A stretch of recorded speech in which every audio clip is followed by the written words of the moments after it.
First மோமோஸ்க்கான chutney ready பண்ணுறதுக்கு கொதிக்கிற தண்ணியில் 4 பல் பூண்டு, 2 காஞ்ச மிளகாய், 3 தக்காளி, இது போல் கீரல் சேர்த்து 5-6 நிமிஷம் நல்லா கொதிக்க விட்டுடலாம். தக்காளியோட தோல்லாம் இப்படி உறிஞ்சி வரும். அதுக்கப்புறம் அதை ஒரு தட்டில் எடுத்து வச்சு நல்லா ஆறுனதுக்கப்புறமா தக்காளி தோல் ரிமூவ் பண்ணி மிக்சர் ஜாரில் சேர்த்து நல்லா நைஸாக பிளெண்ட் பண்ணி எடுத்துக்கலாம். இப்போ அதை அப்படியே ஒரு பேனில் சேர்த்து 1/2 ஸ்பூன் உப்பு, நாட்டு சக்கரை, சோயா சாஸ், வினிகர் இதெல்லாம் சேர்த்து நல்லா குக் பண்ணிடலாம். இந்த தண்ணியெல்லாம் நல்லா ஃபில்டர் ஆகி பச்சை வாசனை போய் ஒரு 10 மினிட்ஸில் நமக்கு இது போல் சட்னி ரெடி ஆயிரும். இதை அப்படியே ஓர வச்சிடலாம். இப்போ வெஜிடபிள் ஃபில்லிங் செய்கிறதுக்காக ஒரு பேனில் கேரட், கேப்சிகம், கோஸ் இதெல்லாமே ரொம்ப குட்டி குட்டியாக கட் பண்ணி வச்சுருக்கேன். அதை சேர்த்து உப்பையும் சேர்த்து இதை கொஞ்சம் வேக விட்டுடுறேன்.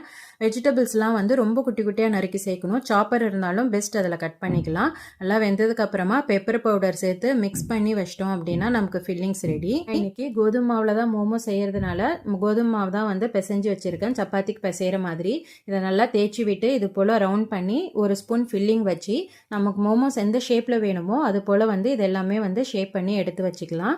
எல்லாம் ரெடி பண்ணதுக்கப்புறமா இதை இட்லி குக்கர்லேயோ இல்லை ஸ்டீமர்லேயோ வச்சு இதை நம்ம வேக விட்டுடலாம். சரியாக மீடியம் ஃப்ளேம்லேயே வச்சு ஒரு 10-12 நிமிஷம் வேக விட்டோம் அப்படின்னா நமக்கு சூப்பரான கோதுமை மாவில் மோமோஸ் ரெடி.